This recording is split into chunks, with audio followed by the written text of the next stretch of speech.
السلام علیکم ورحمۃ اللہ وبرکاتہ۔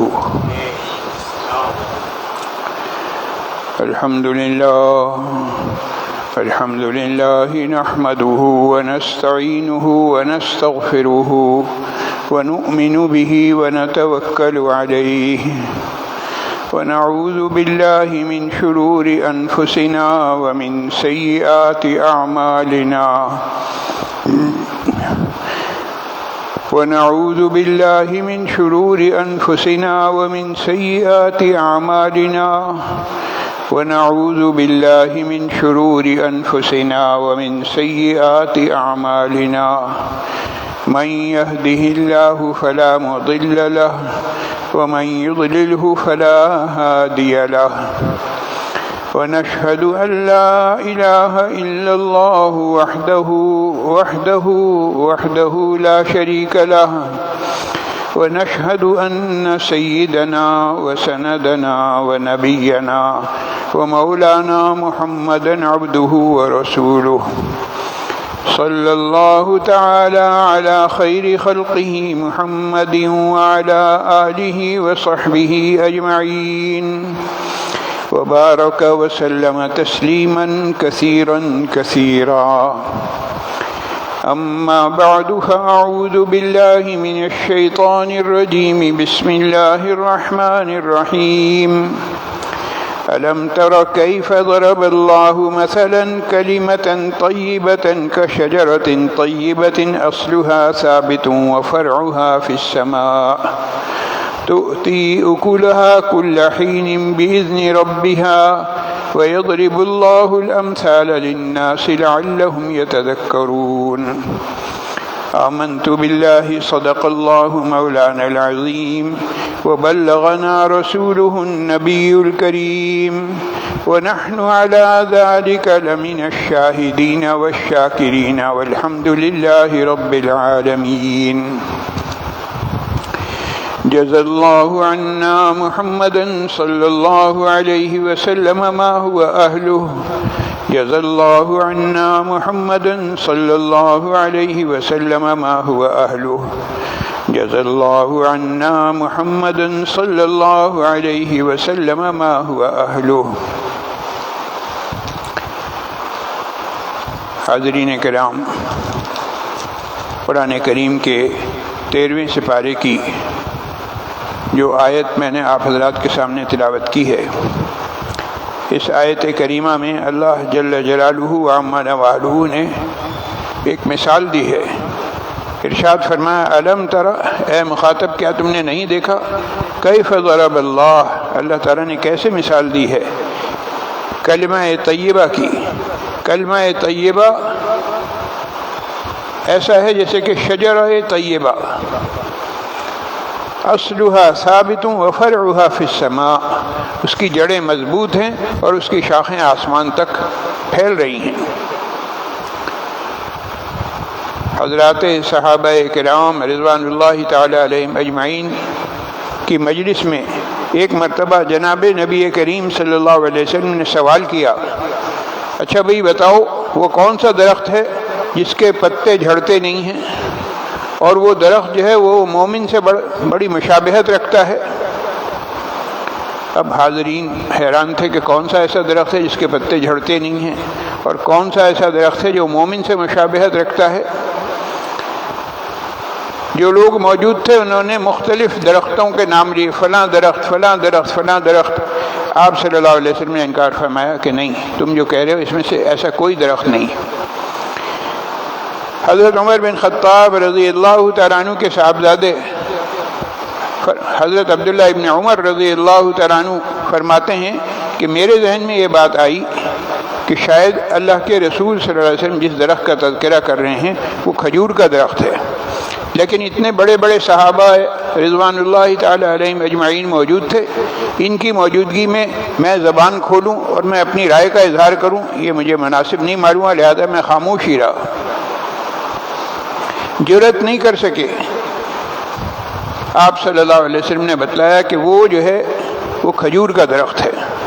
فرمایا کہ کھجور کا درخت سراسر بھلائی ہی بھلائی ہے، ایک طرف وہ سایہ دیتا ہے، پھل بھی دیتا ہے، اس کی گٹلیاں بھی کام آتی ہیں، پتے اور شاخیں، غرض ہے کہ ہر چیز کارآمد ہے، کوئی چیز ایسی نہیں ہے جس سے نفع نہ ہو۔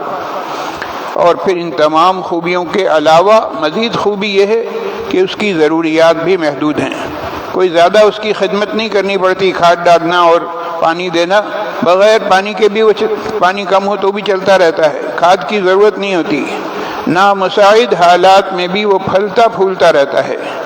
فرمایا کہ بعین ہی یہی مثال مسلمان کی بھی ہے کہ مسلمان کی زندگی، اس کی شخصیت، اس کے افعال، اس کے اقوال، اس کے معمولات، کوئی چیز بیکار نہیں، ہر چیز جو ہے فائدہ مند ہے۔ وہ دوسروں کا مددگار بھی ہوتا ہے، دنیا والوں کے لیے سراپا رحمت ہوتا ہے، اور یہ تو اس وقت تک ہے جب تک وہ زندہ ہے، جب وہ مر جاتا ہے، اس دنیا سے چلا جاتا ہے، تو دنیا سے جانے کے بعد بھی اس کا فیض جاری و ساری رہتا ہے۔ قرآن کریم میں کلمہ طیبہ کی جو مثال دی گئی ہے شجرہ طیبہ سے، یہ مثال جو ہے یہ اصطلاح میں کہا جاتا ہے تمثیل۔ یہ جو تمثیل ہے اس سے تعلیمی امور پر رہنمائی ملتی ہے۔ آج ہمیں جس موضوع پر گفتگو کرنی ہے وہ یہ ہے کہ سیرت طیبہ کی روشنی میں تعلیم کی اہمیت۔ ہمارے ہاں بڑے نعرے لگائے جاتے ہیں ایجوکیشن سسٹم کے کہ صاحب ہم نے تو بڑا تیر مارا ہے، بڑے کارنامے انجام دیے ہیں، یہ ہمارا ایجوکیشن سسٹم ہے۔ ارے بھائی، تمہارا ایجوکیشن سسٹم کیا ہوگا؟ تم چے بدی کا شوربہ، تم نے تو 100-200 سال سے کچھ سر اٹھایا ہے، اللہ کے رسول صلی اللہ علیہ وسلم نے 1400 سال پہلے بتا دیا تھا۔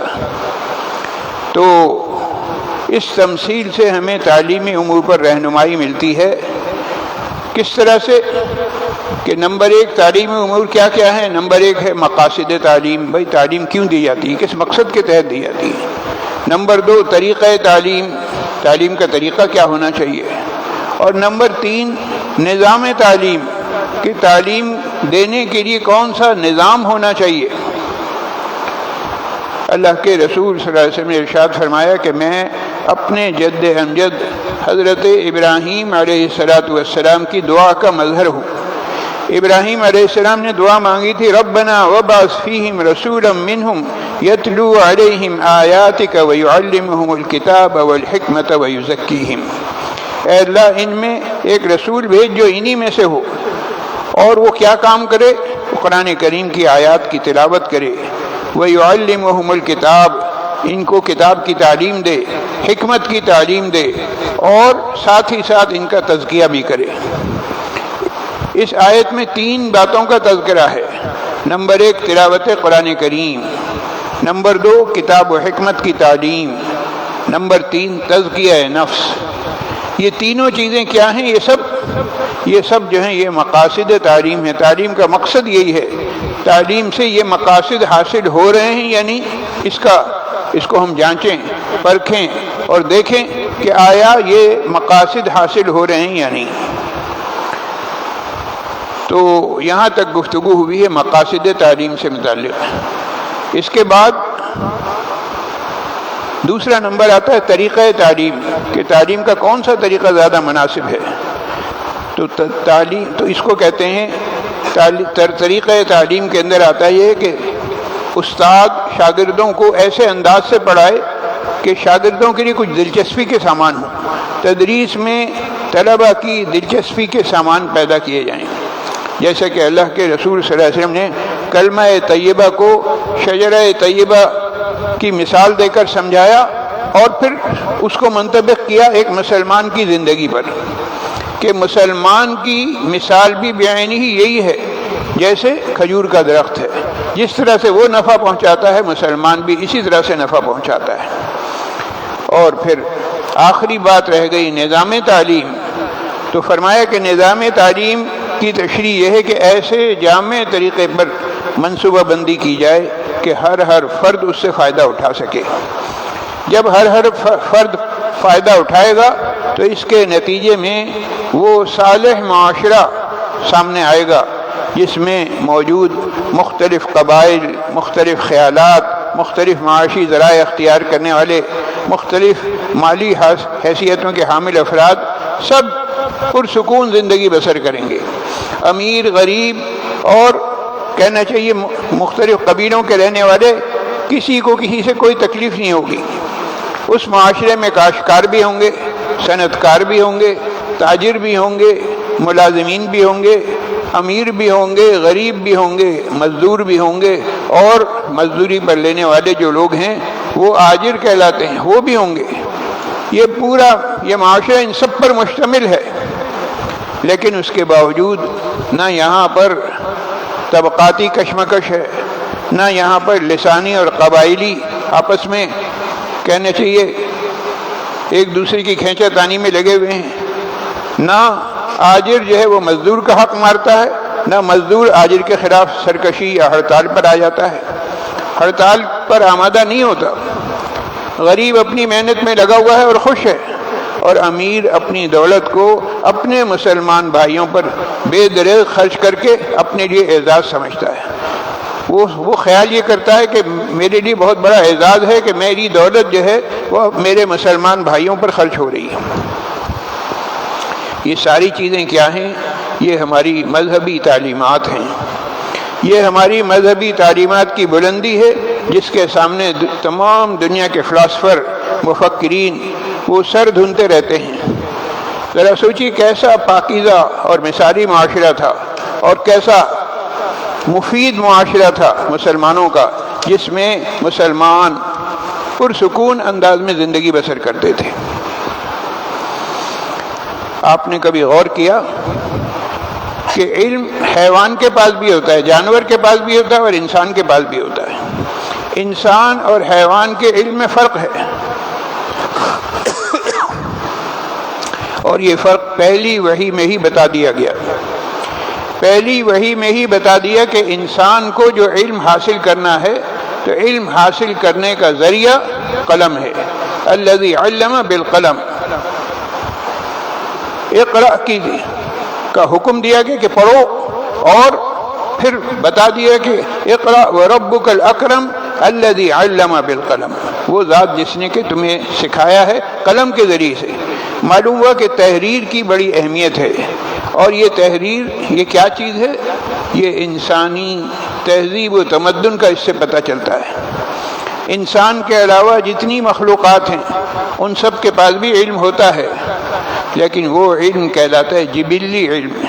جتنی معلومات ان کو دینی تھیں جانوروں کو دے دیں اللہ تعالیٰ نے، اب مزید اس میں اضافہ نہیں ہو سکتا، جبکہ انسان کو اللہ تعالیٰ نے یہ فضیلت عطا فرمائی ہے کہ انسان کا علم روز بروز بڑھتا رہتا ہے، ہر دن، ہر آنے والے دن میں اس کے علم میں اضافہ ہوتا رہتا ہے۔ انسان کو یہ اللہ تعالیٰ نے تفوق دیا ہے، یہ کہنا چاہیے دوسروں پر فضیلت دی ہے کہ انسان کے اندر ایک مادہ ہے سیکھنے کا، اپنے بڑوں سے الگ سیکھتا ہے، ذاتی تجربات سے اس کے علم میں الگ اضافہ ہوتا ہے۔ غرض یہ کہ علم حاصل کرتا رہتا ہے بچپن سے لے کے اور 55 تک۔ ایک طرف قرآن کریم کہہ رہا ہے وَمَا أُوتِيتُم مِّنَ الْعِلْمِ إِلَّا قَلِيلًا، تمہیں جو علم دیا گیا ہے وہ بہت تھوڑا سا علم ہے، اللہ تعالیٰ نے تمہیں جو علم دیا بہت تھوڑا سا علم ہے۔ اور دوسری طرف ہمیں سکھایا گیا ہے کہ اللہ سے مانگو، کیا مانگنا ہے؟ رب زدنی علما، اے اللہ میرے علم میں اضافہ فرما۔ تو علم میں اضافہ کس طرح سے ہوگا؟ کیا علم سیکھنے کے لیے عمر کی کوئی قید ہے کہ بچپن میں ہی سیکھ سکتے ہو، لڑکپن میں ہی سیکھ سکتے ہو، جوانی میں ہی سیکھ سکتے ہو؟ نہیں، فرمایا ماں کی گود سے اور قبر کی گود میں جانے تک علم حاصل کرنے کا، جب تمہاری آخری سانس ہے اس وقت تک علم حاصل کرنے کا موقع تمہیں دیا گیا ہے۔ علم حاصل کرو اور خوب علم حاصل کرو، اور کہنا چاہیے علم حاصل کر کے ترقی حاصل کرو۔ جو باتیں کہیں گئی ہیں اس تمام کا خلاصہ یہ ہے کہ علم حاصل کرنے کے لیے عمر کی کوئی قید نہیں ہے، بچہ ہو، بوڑھا ہو، جوان ہو، سب اسی تگ و دو میں لگے رہیں۔ اور پھر علم حاصل کرنا ہے کس طریقے سے؟ لکھ کر، علم بالقلم، قلم کے ذریعے سے۔ تحریر کی اہمیت بتائی گئی پہلی وحی میں ہی، اور اللہ کے رسول صلی اللہ علیہ وسلم نے وہ جو تحریر کی اہمیت بتائی تھی پوری زندگی اللہ کے رسول صلی اللہ علیہ وسلم نے اس پر عمل فرمایا۔ قرآنی آیات نازل ہوتی تھیں تو حضرات صحابہ کرام رضوان اللہ تعالیٰ علیہم اجمعین میں لوگ مقرر تھے، کاتبان وحی کہلاتے تھے۔ آپ صلی اللہ علیہ وسلم ان کو بلا کر جو وحی نازل ہوتی لکھوا دیتے تھے۔ اور صرف یہ نہیں کہ جب آپ ایک جگہ پر ٹھہرے ہوئے ہوں، مدینہ منورہ میں یا مکہ مکرمہ میں قیام ہو، اس وقت جو وحی نازل ہوگی وہی لکھی جائے گی، نہیں، کسی سفر پر اگر روانہ ہوں، سفر میں ہوں یا حضر میں ہوں، ہم وقت ایسے انتظامات ساتھ ہوتے تھے کہ جو بھی بات کہنی ہو اس کو لکھوانے کا انتظام تھا۔ ذرا غور کیجئے، سرکار دو عالم صلی اللہ علیہ وسلم نے ہجرت فرمائی ہے مکہ مکرمہ سے مدینہ منورہ۔ کس طرح سے ہجرت فرمائی؟ بڑا ہی مخدوش قسم کا سفر تھا، دشمن طاق میں لگے ہوئے تھے، دشمنوں سے چھپ کر آپ جا رہے ہیں، اور آپ کے جانے کی اطلاع کفار قریش کو ہو گئی۔ بڑے وہ پیچ و تاب کھانے لگے کہ ہمارا تو خیال یہ تھا کہ ہم انہیں قابو کر لیں گے، یہ تو نکل گئے، اب کیا کریں؟ تو انہوں نے یہ کیا کہ اعلان کر دیا کہ جو شخص بھی ان کے متعلق اطلاع دے گا اس کو ہم 100 اونٹ دیں گے۔ ذرا اندازہ کیجئے، 100 اونٹ، ایک اونٹ کتنی قیمت کا ہوتا ہے؟ تو 100 اونٹ انعام مقرر کیا گیا کہ جو شخص بھی ان کی خبر لائے گا اس کو 100 اونٹ دیے جائیں گے۔ اب ہر ایک کی خواہش ہوئی کہ بھئی ہم کسی طرح سے 100 اونٹ حاصل کر لیں، کسی طرح سے ہمیں معلوم ہو جائے کہ سرکار دو عالم صلی اللہ علیہ وسلم کس راستے سے کہاں گئے ہیں۔ بہرحال مختلف لوگ اس انعام کے لالچ میں ادھر ادھر بھاگتے رہے، کوئی کسی کو کامیابی نہیں ہوئی۔ ایک صاحب تھے سراقہ بن مالک، جو اس وقت تک مسلمان نہیں ہوئے تھے۔ ان کے دل میں بھی یہ خواہش ہوئی، غریب سا آدمی، دیہاتی قسم کا کسان، ان پڑھ، اس کے دل میں یہ خواہش ہوئی کہ میں کسی طرح سے مجھے معلوم ہو جائے کہ حضور صلی اللہ علیہ وسلم کہاں ہیں، اور میں ان لوگوں کو اطلاع کر دوں گا تو مجھے 100 اونٹ مل جائیں گے۔ تو اس نے وہ راستہ اختیار کیا جس راستے سے حضور صلی اللہ علیہ وسلم تشریف لے گئے تھے۔ اس کے ذہن میں یہ بات ہے کہ یہاں سے شاید گئے ہوں۔ اور پھر ایک وقت وہ آیا کہ اس نے دیکھ لیا گھوڑے پر یہ سوار ہے حضور صلی اللہ علیہ وسلم کی تلاش میں، اور اس نے دیکھ لیا سرکار دو عالم صلی اللہ علیہ وسلم کو، صدیق اکبر رضی اللہ تعالیٰ عنہ کو، اور بھی ایک دو حضرات جو ساتھ تھے ان کو دیکھ لیا۔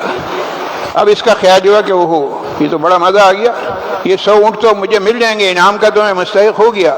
ابھی وہ یہ سوچ ہی رہا تھا، دور سے اس نے دیکھا تھا کہ اچانک اس نے دیکھا کہ اس کا گھوڑا زمین میں دھس گیا ہے، اور زمین بھی نرم زمین نہیں تھی، پتھریلی زمین تھی۔ پتھریلی زمین میں گھوڑا زمین میں دھس گیا اور گھٹنوں تک، اور بالکل یہ ایک طرح سے معذور ہو گیا، اب آگے نہیں بڑھ سکتا تھا، پریشان ہو گیا، کیا کرے، نہ آگے جا سکتا ہے نہ پیچھے جا سکتا ہے۔ تو اس کے دل میں یہ بات آئی کہ یہ اللہ کے رسول صلی اللہ علیہ وسلم سے جا کر میں معافی مانگوں گا تبھی اس عذاب سے مجھے نجات ملے گی۔ چنانچہ گھوڑے سے اترا، گیا حضور صلی اللہ علیہ وسلم کی خدمت اقدس میں ہاتھ جوڑ کر معافی مانگی کہ یا رسول اللہ صلی اللہ علیہ وسلم، مجھے لالچ آ گئی تھی 100 اونٹوں کی، تو اس لیے میں نکلا تھا، آپ دعا فرما دیجئے کہ اس سے مجھے نجات مل جائے، اور اگر آپ دعا فرمائیں گے تو مجھے اس سے نجات، اس عذاب سے نجات مل جائے گی۔ اللہ کے رسول صلی اللہ علیہ وسلم نے اس کی وہ درخواست قبول کر لی۔ ذرا غور کیجئے کہ دشمن ہے اور آیا بھی ہے آپ کی طاق میں، ہونا تو یہ چاہیے کہ ساتھیوں سے کہتے کہ اس کی سب سے پہلے اس کی گردن اڑاؤ، لیکن آپ صلی اللہ علیہ وسلم نے یہ معاملہ نہیں فرمایا۔ وہ آیا ہے امن کی بھیک مانگنے کے لیے تو آپ نے امن دے دیا، وہ آیا ہے معافی مانگنے تو معافی دے دی۔ اب وہ کہتا ہے کہ صاحب میں واپس جا رہا ہوں، ہو سکتا ہے آپ کے ساتھی مجھے دیکھ کے میری گردن اڑا دیں، تو آپ ایسے کیجئے کہ میرے لیے ایک معافی نامہ لکھ کر دیجئے، میرے پاس ایک تحریر ہو، تاکہ کوئی بھی شخص مجھے ملے تو میں اسے دکھا سکوں کہ بھائی حضور صلی اللہ علیہ وسلم نے مجھے معافی دی ہے۔ اللہ کے رسول صلی اللہ علیہ وسلم نے ایک صحابی حضرت عامر بن فہیرہ رضی اللہ تعالیٰ عنہ کو حکم دیا کہ اس کو معافی کی سند لکھ کر دو۔ ذرا غور کیجئے، سفر میں ویسے ہی آدمی افراتفری کا شکار ہوتا ہے، اور یہ سفر ہجرت ہے، وہ سفر ہے جس میں جان کو خطرہ ہے، اور کہنا چاہیے اسباب کچھ بھی نہیں ہیں۔ اتنے خطرناک سفر کے دوران بھی اللہ کے رسول صلی اللہ علیہ وسلم نے کتابت کا انتظام کیا ہوا تھا، لکھنے والے کا انتظام کیا ہوا تھا، لکھنے والا ساتھ تھا۔ آپ صلی اللہ علیہ وسلم نے حضرت عامر بن فہیرہ رضی اللہ تعالیٰ عنہ کو حکم دیا کہ تم اس کو ایک سند لکھ کر دو، معافی کی سند۔ اب معافی کی سند مل گئی، وہ اسے اطمینان ہو گیا، تو آپ صلی اللہ علیہ وسلم نے ایک جملہ اور ارشاد فرمایا کیف بک اذا البست سوار کسرا، ارے سراقہ ایک ایسے شخص کو میں نے عرض کیا کہ وہ دیہاتی آدمی ہیں، کسان ہیں، بالکل گاؤں دیہات کا ہے، ایسے شخص کو کہا جا رہا ہے کہ وہ کون، ذرا تصور میں لاؤ کہ ایک وقت آئے گا کہ کسرا کے کنگن تمہیں پہنائے جائیں گے۔ اب وہ حیران ہے۔ دو بڑی طاقتیں تھیں اس وقت، روم اور فارس۔ روم کا جو بادشاہ تھا وہ قیصر کہلاتا تھا، اور کسرا یعنی ایران کا بادشاہ، وہ ایران کا بادشاہ جو ہے وہ کسرا کہلاتا تھا، فارس کا بادشاہ کسرا کہلاتا تھا۔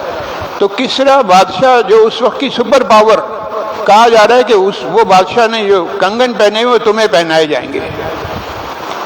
اللہ کے رسول صلی اللہ علیہ وسلم ارشاد فرما رہے ہیں کیف بک اذا البست سوار کسرا، کہ کسرا کے کنگن جب تمہیں پہنائے جائیں گے، ذرا اس وقت کو ذہن میں لاؤ کیسی تمہاری کیفیت ہوگی۔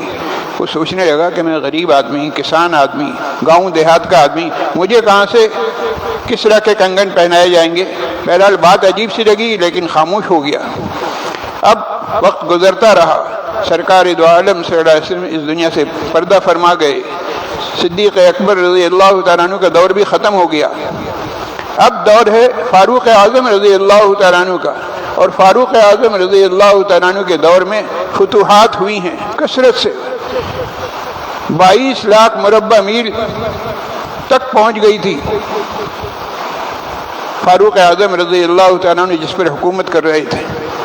تو ایک وقت وہ بھی آیا کہ فاروق اعظم رضی اللہ تعالیٰ عنہ نے ایران کو بھی فتح کر لیا، اور جب ایران کو فتح کیا تو کسرا جو بادشاہ تھا اس کے جتنی چیزیں تھیں، مال غنیمت جمع ہو رہا تھا کہاں پر؟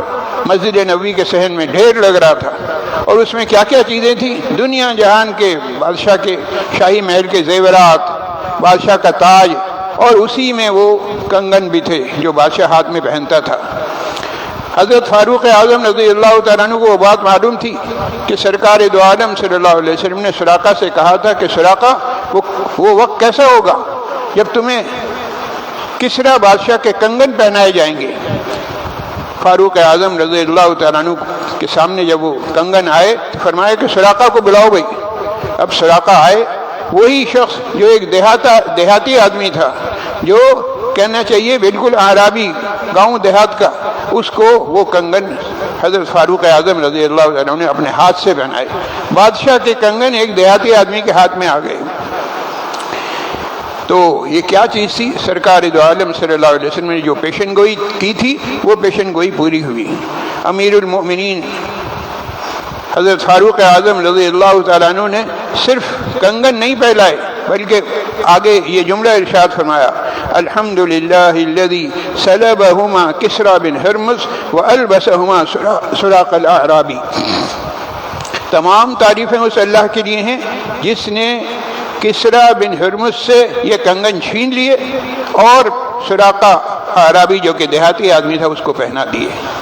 یہ کیا چیز تھی؟ یہ اللہ کے رسول صلی اللہ علیہ وسلم نے جو پیشن گوئی کی تھی وہ پوری ہوئی، اور فاروق اعظم رضی اللہ عنہ نے اس پر عمل کر کے دکھایا۔ تو آج کی گفتگو جو چل رہی تھی وہ علم سے متعلق تھی، اور علم میں نے تذکرہ کیا کہ اہمیت ہے لکھنے کی اہمیت کو اللہ کے رسول صلی اللہ علیہ وسلم نے کس قدر اس کا خیال رکھا کہ سفر کے دوران بھی انتظامات تھی، اور وہ سفر جو کہ خطرناک ترین سفر تھا، سفر ہجرت، جس میں دشمن طاق میں لگے ہوئے ہیں اور اندیشہ ہے پتہ نہیں کس وقت کیا ہو جائے، اس وقت بھی کاتب ساتھ تھے، اور ان کو حضرت عامر بن فہرہ رضی اللہ تعالیٰ عنہ کو ہدایت کی گئی کہ تم ابھی اس کو سند لکھ کر دو۔ یہ آپ صلی اللہ علیہ وسلم کا طریقہ تھا علم سے متعلق کہ علم بھی حاصل ہوتا رہے، اور زبانی علم نہیں، تحریری شکل میں علم حاصل ہوتا رہے۔ پھر آپ نے وہ مشہور واقعہ تو سنا ہے کہ ایک مرتبہ سرکار دو عالم صلی اللہ علیہ وسلم تشریف لائے تو مسجد نبوی میں صحابہ کو دو حلقوں میں دیکھا۔ ایک حلقہ وہ تھا جو ذکر و اذکار میں مشغول تھا، یقیناً وہ بھی بہت اچھا کام کر رہے تھے، اور دوسرا حلقہ وہ تھا جو تعلیم میں لگا ہوا تھا۔ آپ صلی اللہ علیہ وسلم نے دوسرے حلقے کے ساتھ بیٹھنا پسند فرمایا اور فرمایا بعثت معلما، آپ صلی اللہ علیہ وسلم نے علم سے اپنی محبت کا اظہار فرمایا۔ سرکار دو عالم صلی اللہ علیہ وسلم نے جبال علم تیار کے لیے بڑی بڑی ہستیاں، وہ کہاں تیار ہوئی، کس یونیورسٹی میں؟ اس یونیورسٹی کا نام تھا صفا یونیورسٹی۔ صفا یونیورسٹی جہاں تعلیمی اور تربیتی معارف کے ایسے جوہر تقسیم ہوئے کہ جو آیا وہ انسان کامل بن کے نکلا۔ حضرت عبداللہ بن سلام رضی اللہ تعالیٰ عنہ جو یہود کے بہت بڑے عالم تھے، وہ آئے تو وہ بھی بڑی شخصیت بن کے نکلے۔ حضرت عدی بن حاتم جو عیسائیوں کے بڑے پیشوا تھے، وہ آئے تو وہ بھی بڑی شخصیت بن کے نکلے۔ حضرت تمیم داری جو قبیلہ بنو طے کے مذہبی رہنما تھے، وہ آئے تو وہ بھی بڑی شخصیت بن کے نکلے۔ اور تو اور غلاموں کی طرف نظر ڈالیے، بلال حبشی، صہیب رومی، اور بادشاہوں کی طرف نظر ڈالیے، شاہ حبشہ، شاہ بحرین، ہر ایک اپنی جگہ ایک در نایاب تھا۔ اور یہ سارے موتی کہاں سے نکل رہے تھے؟ وہ صفا یونیورسٹی سے۔ آپ صلی اللہ علیہ وسلم کے فیض صحبت نے غلاموں کو امام بنا دیا۔ حضرت سالم مولا ابی حذیفہ مہاجرین کے امام بنائے گئے۔ حضرت زید سریہ موتا میں بڑے بڑے کبار صحابہ کی موجودگی میں ان کو امیر بنایا گیا۔ حضرت صہیب رومی ایک وقت آیا کہ وہ مسجد نبوی کے امام بنائے گئے۔ یہ ساری خوبیاں ان صحابہ کرام رضوان اللہ تعالی علیہم اجمعین میں کہاں سے پیدا ہوئیں؟ یہ سرکار دو عالم صلی اللہ علیہ وسلم کا فیض صحبت تھا۔ آپ صلی اللہ علیہ وسلم نے نہ صرف ان کو پڑھایا لکھایا، بلکہ کہنے کا مقصد یہ کہ حق ادا کیا۔ ہر ایک منجا ہوا تھا، ہر ایک اپنے اپنے فن میں ماہر تھا، اور ہر ایک اس لائق تھا کہ اس کو امام بنایا جائے، اس کو امیر بنایا جائے، اس کو بڑا بنایا جائے، قطع نظر اس کے کہ وہ غلاموں کی اس سے آیا ہے یا بادشاہ ہے، قطع نظر اس کے کہ معاشرے میں ویسے دیکھا جائے تو اس کی کیا حیثیت ہے، لیکن اللہ کے رسول صلی اللہ علیہ وسلم کی خدمت اقدس میں جب آ گئے تو جناب نبی کریم صلی اللہ علیہ وسلم کے فیض صحبت نے ان کو چمکا دیا۔ اللہ کے رسول صلی اللہ علیہ وسلم نے علم حاصل کرنے کی نہ صرف تلقین کی ہے، بلکہ علم حاصل کرنے کے جو ذرائع ہیں ان کی بھی کہنا چاہیے قدر کرنے کی توفیق کی ہے، قدر کرنا ہمیں سکھایا ہے۔ ضرورت اس بات کی ہے کہ علم حاصل کرنے کے جو ذرائع ہیں ان کی قدر کی جائے، اور ان ذرائع سے علم حاصل کر کے معاشرے میں اپنے معاشرے کو ایک مفید معاشرہ بنایا جائے۔ اللہ تعالیٰ اس کے مطابق مجھے بھی عمل کی توفیق نصیب فرمائے اور آپ تمام حضرات کو بھی۔ 5C کے رہائشی جناب شاہد صاحب کی پھوپھی صاحبہ کا انتقال ہو گیا ہے۔ انا للہ و انا الیہ راجعون۔ اللہ تعالیٰ مرحومہ کی کامل مغفرت فرمائے، انہیں جنت الفردوس میں اعلیٰ مقام عطا فرمائے، پسماندگان کو صبر جمیل نصیب فرمائے۔ مرحومہ کی نماز جنازہ ابھی جمعے کی نماز کے بعد اسی مسجد میں ادا کی جائے گی۔ محمد زبیر صاحب، رئیس صاحب کی والدہ عظمت الہی صاحب، سلیمان صاحب، حافظ نعمان صاحب، حافظ خالد صاحب کی اہلیہ شفیع الرحمان صاحب، محمد ناصر صاحب، سائم شفیع کی نانی صاحبہ، زبیر صاحب کی والدہ، مؤذن شفیق صاحب کی والدہ محترمہ، اور اسد صاحب کی والدہ علیل ہیں، اور ہمارے ہاں کے ایک مقتدر نوجوان نوازی، ان کی بھی طبیعت ناساز ہے، خصوصی طور پر دعا فرمائیں۔ اللہ تعالیٰ انہیں اور دیگر تمام بیماروں کو شفائے کاملہ عاجلہ مستمرہ دائمہ نصیب فرمائے۔ سعود صاحب کی اہلیہ کے لیے دعا فرمائیں کہ اللہ تعالیٰ ان کے مسائل حل فرمائے اور خیر و عافیت کے ساتھ انہیں خوشیوں سے نوازے۔ جو لوگ مسائل میں گرفتار ہیں اللہ تعالیٰ ان کی پریشانیاں دور فرمائے۔ جناب ریاض صاحب کے والد مرحوم عبد الواحد صاحب، شہزاد صاحب کی والدہ اور عبد الرحمن صاحب کے لیے بھی دعائے مغفرت کی درخواست کی گئی ہے۔ اللہ تعالیٰ ان کی اور دیگر تمام مرحومین کی کامل مغفرت فرمائے، انہیں جنت الفردوس میں اعلیٰ مقام عطا فرمائے، پسماندگان کو صبر جمیل نصیب فرمائے۔ ملک، قوم اور امت مسلمہ کے جتنے بھی مسائل ہیں اللہ تعالیٰ تمام مسائل غیب سے حل فرمائے۔ وآخر دعوانا ان الحمد للہ رب العالمین۔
أشهد أن لا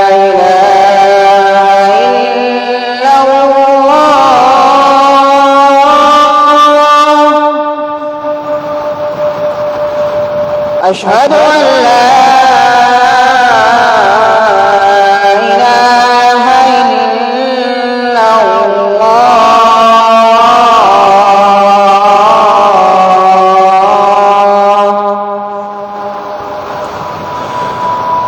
أشهد أن محمدًا رسول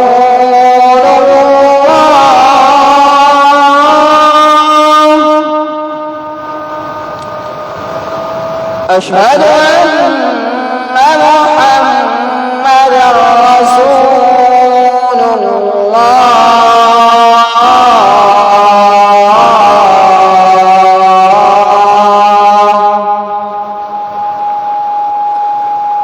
حي على الصلاة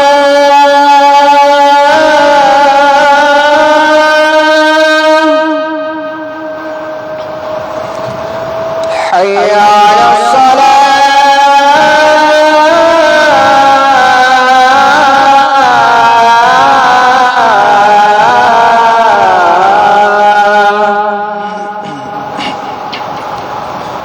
حي على الفلاح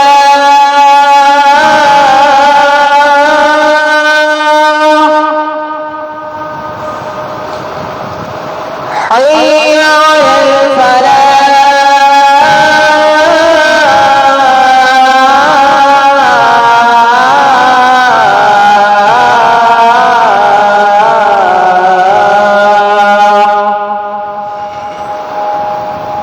الله أكبر الله أكبر لا إله إلا الله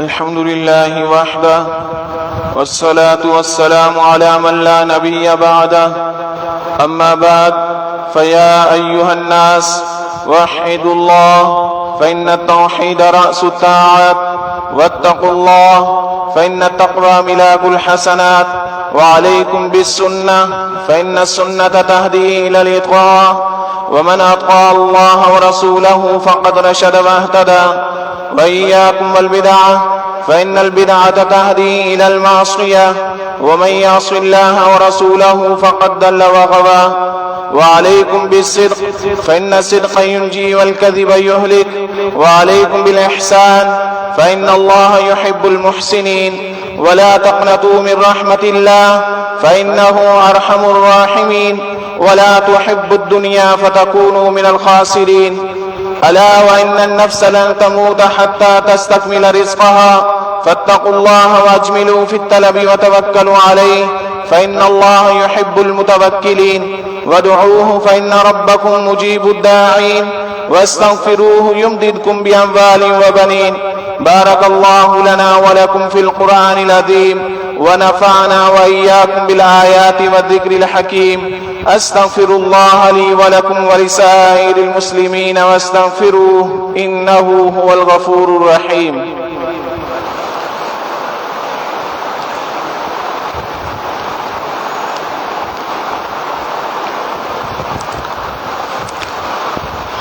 الحمد لله وكفى وسلام على عباده الذين اصطفى أما بعد فأعوذ بالله من الشيطان الرجيم بسم الله الرحمن الرحيم إن الله وملائكته يصلون على النبي يا أيها الذين آمنوا صلوا عليه وسلموا تسليما اللهم صل على محمد عبدك ورسولك وصل على المؤمنين والمؤمنات والمسلمين والمسلمات وبارك على محمد وأزواجه وذرياته قال النبي صلى الله عليه وسلم أرحم أمتي بأمتي أبو بكر وأشدهم في أمر الله عمر وأصدقهم حياء عثمان وأقضاهم علي وسيدة النساء أهل الجنة فاطمة، وسيدا شباب أهل الجنة الحسن والحسين، وسيد الشهداء حمزة رضوان الله تعالى عليهم أجمعين. اللهم اغفر للعباس وولده مغفرة ظاهرة وباطنة لا تغادر ذنبا. الله في أصحابي لا تتخذهم غرضا من بعدي، فمن أحبهم فبحبي أحبهم، ومن أبغضهم فببغضي أبغضهم. وخير القرون قرني، ثم الذين يلونهم ثم الذين يلونهم. إن الله يأمر بالعدل والإحسان وإيتاء ذي القربى وينهى عن الفحشاء والمنكر والبغي يعظكم لعلكم تذكرون. ولذكر الله تعالى أعلى وأولى وأعز وأجل وأتم وأهم وأعظم وأكبر، والله يعلم ما تصنعون.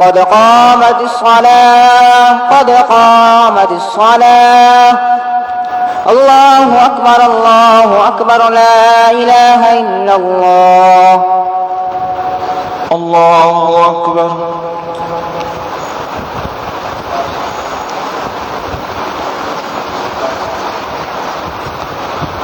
الحمد لله رب العالمين الرحمن الرحيم مالك يوم الدين. إياك نعبد وإياك نستعين. اهدنا الصراط المستقيم صراط الذين أنعمت عليهم غير المغضوب عليهم ولا الضالين.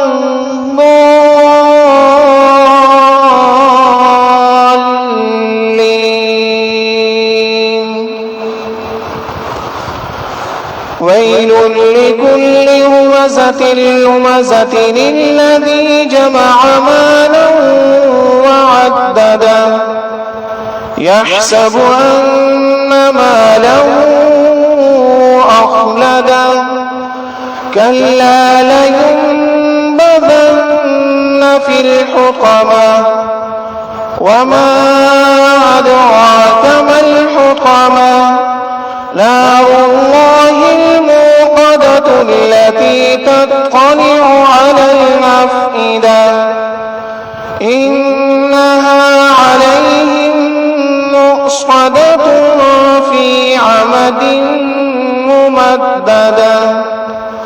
الله أكبر.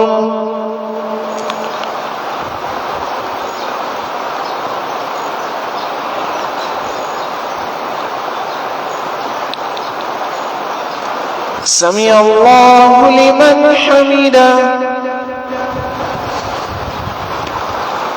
الله أكبر.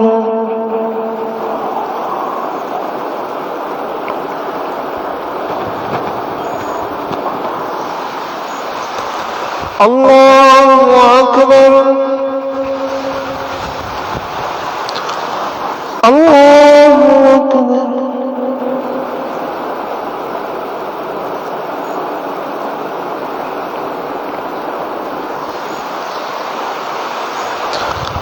الله أكبر. الحمد لله رب العالمين الرحمن الرحيم مالك يوم الدين. إياك نعبد وإياك نستعين. اهدنا الصراط المستقيم صراط الذين غير المغضوب عليهم ولا الضالين.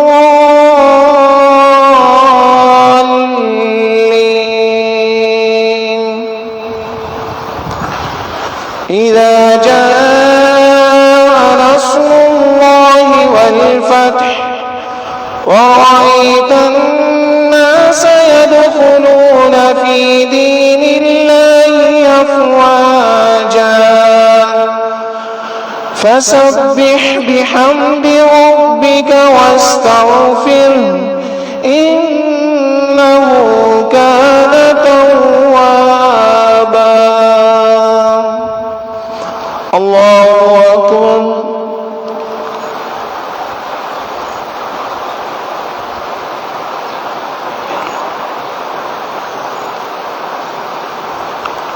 سمع الله لمن حمده. الله أكبر.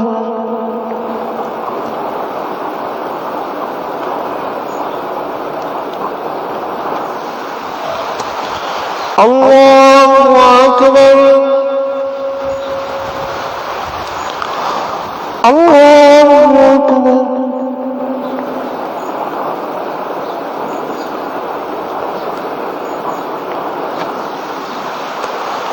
الله أكبر.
السلام عليكم ورحمة الله.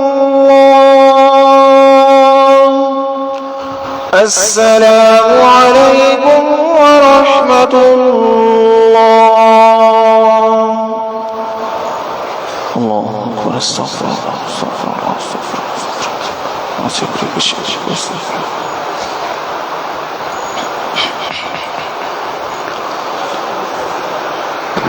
اللهم انت السلام ومنك السلام تبارك يا ذا الجلال والإكرام. اللهم إنا على ذكرك وشكرك وحسن عبادتك. رب اغفر وارحم وأنت خير الراحمين. اللهم صل على سيدنا محمد وعلى آل سيدنا محمد وبارك وسلم. ربنا آتنا في الدنيا حسنة وفي الآخرة حسنة وقنا عذاب النار. ربنا لا تزغ قلوبنا بعد إذ هديتنا وهب لنا من لدنك رحمة إنك أنت الوهاب. ربنا إنك جامع الناس ليوم لا ريب فيه إن الله لا يخلف الميعاد. الہ العالمین ہمارے تمام صغیرہ کبیرہ گناہوں کو معاف فرما. یا اللہ ہماری تمام خطاؤں سے درگزر فرما. یا اللہ ہماری سیئات کو حسنات میں تبدیل فرما. الہ العالمین نیکیوں کی طرف رغبت اور گناہوں سے نفرت ہمارے دل میں پیدا فرما. یا اللہ نیکیوں کی طرف رغبت اور گناہوں سے نفرت ہمارے دل میں پیدا فرما. یا اللہ وہ تمام گناہ جو ہم نے بھولے سے کیے معاف فرما. یا اللہ جو رات کی تاریکی میں کیے معاف فرما. یا اللہ جو کر کے بھول گئے معاف فرما. یا اللہ جو ہمیں یاد ہے وہ بھی معاف فرما. یا اللہ گناہوں کی زندگی سے ہمیں پاک صاف فرما دیجئے. یا اللہ شریعت کے مطابق ہمیں زندگی گزارنے کی توفیق عطا فرما دیجئے. یا اللہ ہم میں سے جو بیمار ہیں یا اللہ انہیں شفاء کاملہ عاجلہ مستمرہ دائمہ نصیب فرما دیجئے. جناب حافظ خالد فاروق صاحب کی اہلیہ بیمار ہیں ان کے لیے بھی دعا کریں کہ اللہ پاک انہیں اور عظمت الہی صاحب جناب بیگ صاحب کی اہلیہ حافظ نعمان صاحب، محمد ناصر صاحب اور خادم ہمارے قاری شفیق صاحب کی والدہ اور دیگر بیماروں کے لیے دعا کریں کہ اللہ پاک انہیں شفائے کاملہ عاجلہ مستمرہ دائمہ نصیب فرمائے۔ عبد الرحمن کے لیے دعا کریں، آئی سی یو میں ایڈمٹ ہیں، کہ اللہ پاک انہیں بھی شفائے کلی عطا فرمائے۔ اے اللہ جو مانگا عطا فرما دیجئے، جو نہیں مانگا ہمارے لیے دنیا کے اعتبار سے آخرت کے اعتبار سے بہتر ہے، اللہ وہ بھی ہمیں عطا فرما دیجئے۔ ربنا تقبل منا انک انت السمیع العلیم وتب علینا انک انت التواب الرحیم۔ اے اللہ صاحب میت کی کامل مغفرت فرما، اسے جنت الفردوس میں اعلیٰ مقام عطا فرما، پسماندگان کو صبر جمیل نصیب فرما۔